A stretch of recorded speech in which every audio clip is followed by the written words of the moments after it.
Glenn from Galloway Gaming. Today I'm going to be doing a VR response to Geordie Slasher, which was top 10 games of all time. Now I've been tagged in James from Retrored and Import Gamer UK's channel, and he done his top 10.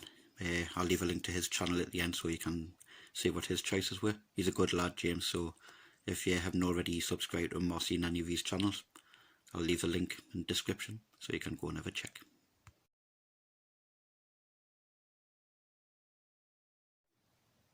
So in at number 10 is Mortal Kombat 2.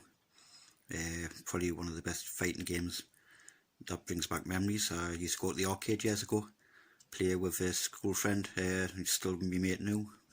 It's a good thing. We used to play at one of them Laser Quest arcades in the town where we were. So it was an absolutely brilliant game, Mortal Kombat 2.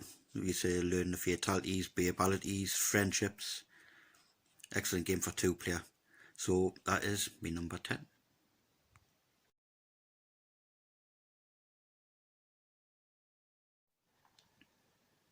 Number 9 is Parapala. Such a great comical game. If you haven't already played it, it's a PlayStation 1 game. It's absolutely brilliant. It's like rhythm based.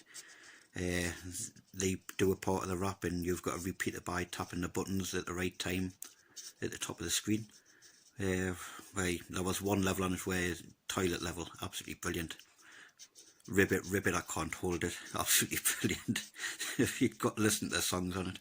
One of the best games I've ever played for the PlayStation 1, and that is my number 9.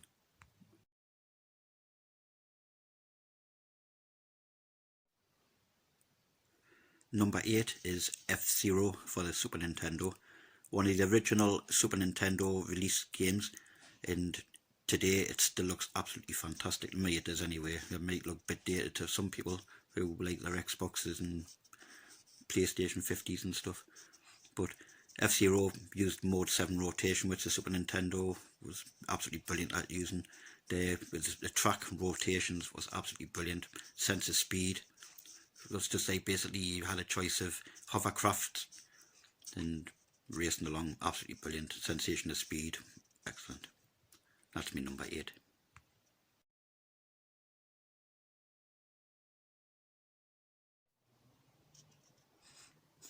Number 7 is Super Parodius for the Super Nintendo also. One of the most bizarre shoot-em-ups I've ever seen in my life. Absolutely brilliant bosses like belly dancing ladies, giant fat pandas, a ship that has actually got a cat's head on, and every time you shoot it, it meows. You've got to see the game to believe it. If you haven't already tried it, look it up. Absolutely fantastic. One of the best shoot-em-ups I've ever played. And that was my number 7.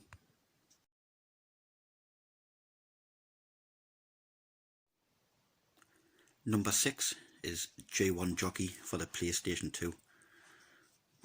Spent loads of hours on that game, trying to become the top jockey, trying to get other trainers to have more faith in you so you become stable jockeys for their horses, their top horses and stuff like that. Just excellent to play. Put many hours into it. It just goes on season after season, so there's no ending, I don't think, but you always got like an award ceremony at the end, so it was like best horse if you rode it, most wins in the season, stuff like that. Anyone that's like a horse racing fan, try it out.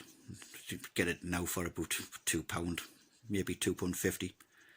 Give it a go, brilliant.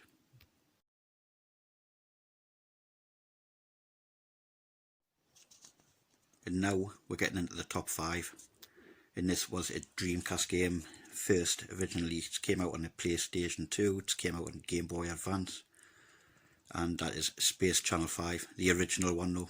Space Channel 5 too is good, but the first one was absolutely brilliant. It was another rhythm based type of game. If you haven't tried it, it's one of those that makes a tune stick in your head as you're playing it, and you kind of go to sleep because you just keep on humming a tune. Brilliant game. And the last boss was a right bugger. Like, you had to do reverse movements of everything he done, so if he went left, right, left, you had to do it the other way around and stuff like that. Absolutely brick, the last boss, but Very rewarding when you complete it.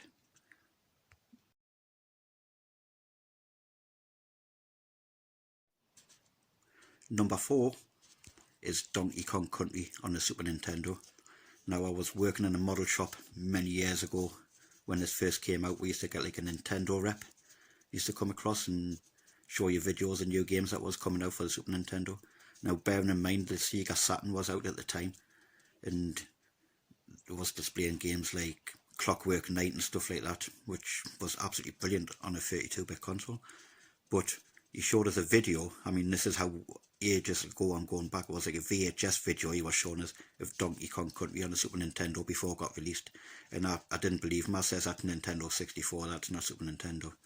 The next time he came in, he brought a cartridge for us to lend, so actually completed before it got released. I've actually got in my collection now, Japanese. One of them brilliant games. You just had to look at the graphics, really. Super Nintendo was an amazing console, could produce excellent graphics, rotation, everything. But that was my number 4.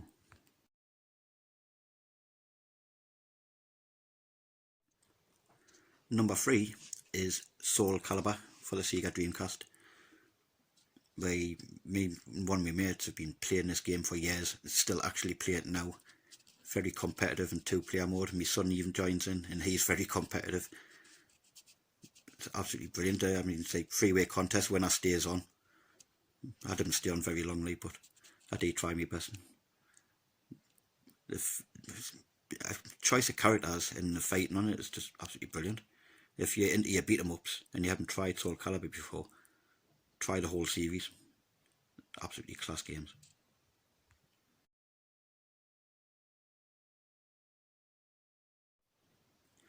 Number 2 is Bust a Groove for the PlayStation 1. Not Bust a Move, which is the bubble popping game. This is actually a dance-off type of game. Another rhythm-based. As you can tell, I like my rhythm-based games. Bust a Groove was just revolutionary in its time to me, like for the PlayStation 1. The characters were great. The songs were absolutely brilliant. But basically, you had to go on the beat, on button timing. It was hard to master, but when you done it, it was very rewarding. It was a great game. The last boss was excellent. It was a giant robot. You were like a little tiny sprite on the roof, having to battle against that. Great game. If you haven't tried it, give it a try.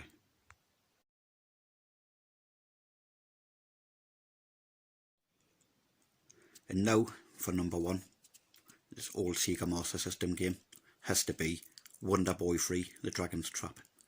Best game I've ever played, and I've played a lot of good games. But I was in high school when I first got this. Second last year, high school. Wonder Boy 3, I got a lend of it off one of my friends. And I'm still playing it today, after all these years. Was just immersed, like having to get different characters. Like when you beat a dragon, you would become a mouse which could crawl along ceilings, so you could get to different parts of the land. You could become a piranha fish, which underwater takes you to different lands again. Hawk, so you can fly up in the sky for the last castle. Everyone must have heard of Wonder Boy 3, especially all these Master System collectors that's going around at the minute. Absolutely brilliant game, but that is my top 10. So, hope everyone has a nice Christmas and a nice New Year, and I'll see you in the New Year. Bye for now.